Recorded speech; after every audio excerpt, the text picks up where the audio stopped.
آج کی جو رات ہے جس کو لیلۃ النصف من شعبان کہتے ہیں، مشہور ہے کہ اس رات میں سال بھر کے اعجال لکھے جاتے اور ارزاق لکھے جاتے اور آنے والوں کے اور جانے والوں کے اور تکلیفوں کے اور راحتوں کے فیصلے ہوتے ہیں۔ اس میں طرفین کے علماء ہیں، کچھ علماء ایسے ہیں جو اس کو بالکل دروغ قرار دیتے کہ یہ جھوٹی روایت ہے، کہ کوئی حقیقت نہیں، اور ان کے متبعین میں سے بعض لوگ ہیں جو لوگوں کو اس رات کی عبادت سے منع کرتے یا اس دن کے روزے سے منع کرتے ہیں۔ درست بات یہ ہے کہ یہ رات ثابت ہے، اور اس کے ثبوت کی 3 دلیلیں ہیں۔ ایک تو یہ کہ 1400 سال سے اسلام اور اسلامی کتابوں کے اندر اس کا ذکر خیر ملتا ہے۔ فقہائے کرام نے لیلۃ النصف من شعبان ہدایہ کے اندر موجود ہے، متبرک راتوں میں سے اس کو گنا ہے۔ کس چیز کا تبرک ہے پھر؟ اور لوگ ہڑبنگ مچاتے اور مسجدوں میں نعرے لگاتے اور جشن کرتے اور قبرستانوں کی صفائی ہو رہی ہے، بدعتی اور دوسرے عناصر انہیں دیکھ کر کے بعض بزرگوں نے شاید اس خیال سے کہ کئی بدعت سے جان چھوٹے، لیکن یہ کہ اگر کوئی شخص چھرا غلط استعمال کر لے تو اس کا یہ مطلب ہے کہ اس سے پھل بھی نہ کاٹا جائے، گوشت بھی نہ کاٹا جائے اور چھرے کو گھر سے مارکیٹ سے باہر نکالا جائے۔ یہ کوئی طریقہ ہے کیا؟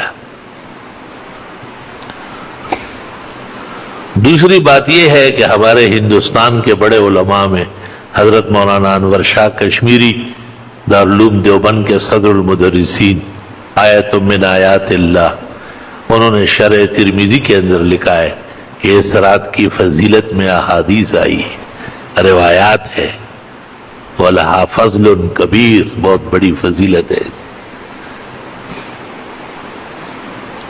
اور تیسری بات یہ کہ بلاد عرب کے انور شاہ شیخ زید الکوثری رحمت اللہ علیہ، جو حضرت شاہ صاحب کے پائے کے بزرگ عالم گزرے ہیں، انہوں نے اپنے مقالات میں 2 مقالے رکھے ہیں، فضیلت لیلۃ النصف من شعبان، اور بڑے بڑے اکابر محدثین کی عبارتیں نقل کی اور فرمایا کہ اس میں 8 حدیثیں ہیں، 5 واقعی کمزور ہے لیکن 3 حدیثیں بالکل صحیح ہیں، جن سے رات کی فضیلت اور دن کے روزے کا استحباب معلوم ہوتا ہے۔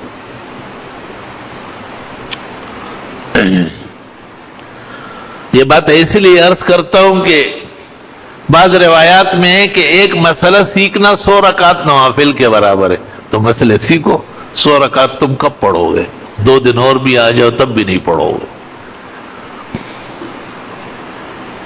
اور کہتے ہیں کہ علم کا ایک باب، جیسے تفسیر کا ایک باب، فضائل کا ایک باب، اس کی اہمیت کا ایک باب، اس کی فضیلت کا ایک باب، اس رات کے ثبوت کا ایک باب، اس رات کے آداب و احترام اور اس میں اعتدال اور میانہ روی کا ایک باب اگر سمجھ لیا جائے تو 1000 رکعت نوافل کا ثواب ملتا ہے۔ یا اللہ! تو میں نے بھی اس خیال سے کہ آج کی نشست میں اسی سے متعلق مسائل بیان کرتا ہوں تاکہ ہمارے بھائیوں کو اور ان کے توسط سے ہماری بہنوں کو، بیٹیوں کو اور بھاوجوں کو بھی گھروں میں علم کی روشنی نصیب ہو جائے اور وہ بھی 100 رکعت نوافل اور 1000 رکعت نوافل کا ثواب حاصل کر لیں۔ یہ اللہ کے احسانات کے قبیل میں سے ہیں۔ جس طرح آدمی کتنی محنت کرتا ہے اور کتنی مشقت کرتا ہے اور وہ اول سے لے کے اخیر تک قرآن شریف پڑھتا ہے، ایک قرآن پڑھ لیا، بہت بڑا کام ہے، اللہ نصیب فرمائے۔ لیکن حدیث میں کہ سورہ اخلاص ثلث قرآن ہے، 1/3 ہے، تو علماء کہتے ہیں اگر یہ 3 دفعہ پڑھ لیا جائے تو بھی ایک قرآن کا ثواب مل جائے گا۔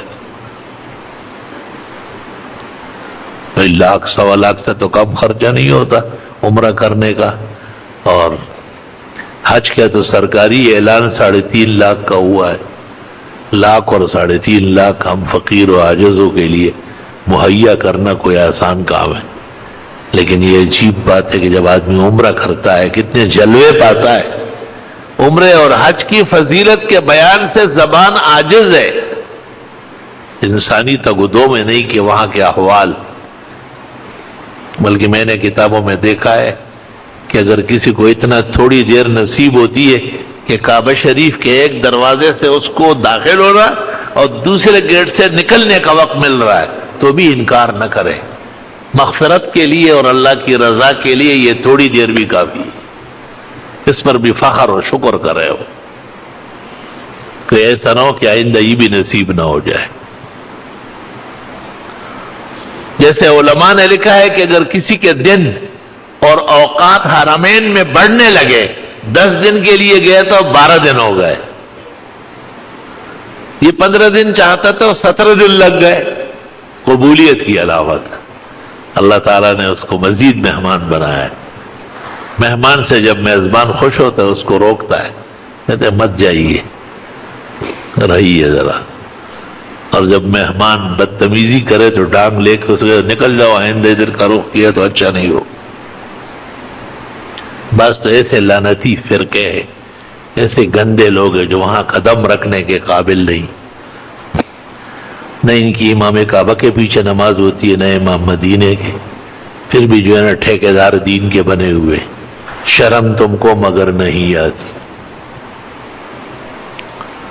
یعنی اوقات وہاں بڑھ جانا خوش بختی. کم سے کم کے لیے بھی کہا کہ انکار مت کرو، اور وقت بڑھ جانے پر مستقل انعام ذکر کیا، شکرانے بتائے کہ مبارک ہو، آپ تو 10 دن کے لیے آئے، 11 دن ہو گئے. آپ 11 دن کے لیے آئے تھے، 12-13 دن ہو گئے.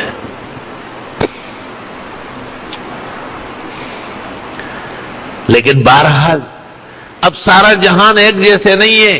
بہت سارے لوگ تڑپتے ہیں، اسی ارمان میں رہتے ہیں، یا رب کرے وہ دن کے مدینہ کو جائے ہم، خاکے در رسول کا سرما لگائے ہم. اوہ اجازت ہو تو آ کر میں بھی ان میں شامل ہو جاؤں. سنا ہے کل تیرے در پر ہجوم عاشقاں ہوگا.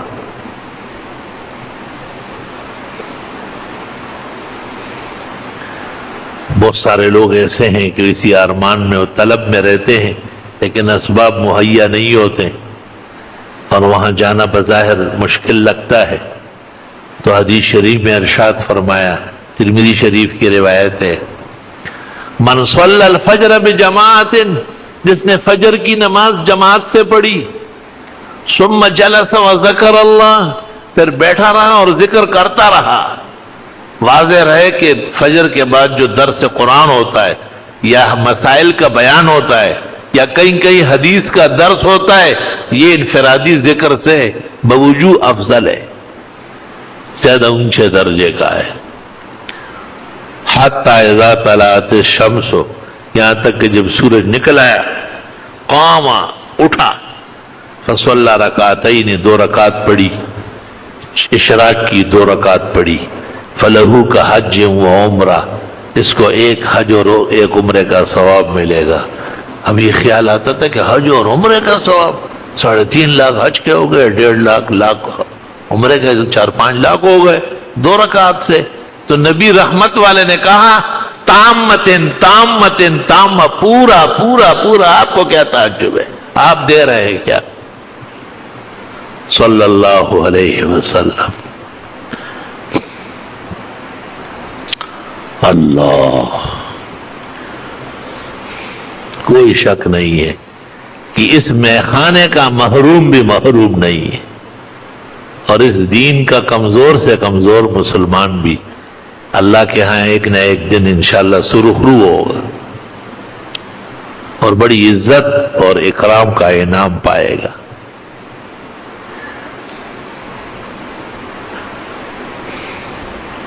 تو ایک بات تو یہ ہے کہ لیلۃ النصف من شعبان، یعنی شعبان کی 15ویں رات، اس کے فضائل ثابت ہے.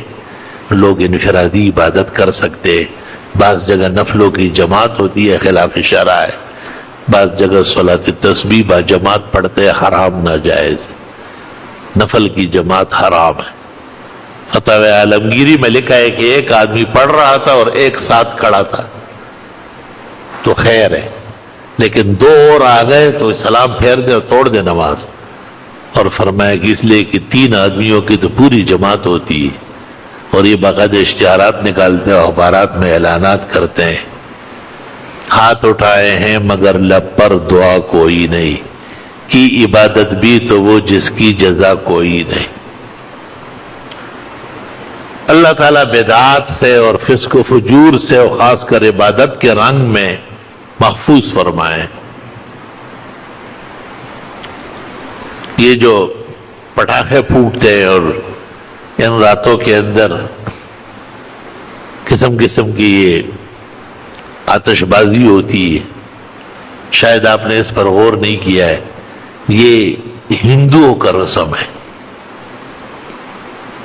اور ہندوؤں کا رسم کیوں ہے اس کو سن لو، صرف ہنسنے سے کچھ نہیں ہوگا. دیر تک آپ ہنس لے تو ایک پائی بھی آپ کو نہیں ملے گی، سنجیدگی سے سن لے تو نسل آباد رہے گی. چونکہ اسلام میں یہ ہے کہ متبرک راتوں کے اندر سکون ہو، آرام و راحت ہو. بخاری شریف میں ہے رسول اکرم صلی اللہ علیہ وسلم اپنے گھر سے نکلے اور مسجد نبوی آ رہے تھے کچھ ضروری مسئلہ بیان کرنے کے لیے. آپ نے راستے میں دیکھا کہ 2 مسلمان ایک دوسرے کے ساتھ تو میں کر رہے تھے اور غصے ہو رہے تھے. آپ بہت غمگین ہو کر کے آئے، ممبر پر بیٹھ گئے اور آپ نے کہا کہ مجھ سے وعدہ ہوا تھا کہ لیلۃ القدر کی متعین گھڑی کہ وہ 21ویں ہے یا 23ویں، 25 ہے یا 27 یا 29، ایک ہی رات متعین کر کے دوں گا. لیکن میں نے دیکھا کہ 2 آدمی راستے میں زور زور سے چلا کے ایک دوسرے پر گرم ہو رہے تھے. حق تعالیٰ نے مجھے کہا کہ اب ضرورت نہیں ہے اس امت کو دینے کی، ان کے ہاں تو ایسی بے اعتدالی. دونوں صحابہ تھے، مسلمان تھے، بے قصور تھا، ان کو معلوم نہیں تھا کہ ہماری اس غلطی سے اتنی بڑی پکڑ ہوگی. اور یہ چونکہ مسلمانوں نے اس رات کو بڑی محبوبیت سے بڑے سکون سے منانے کی کوشش کی. آگے دلیل سن لو.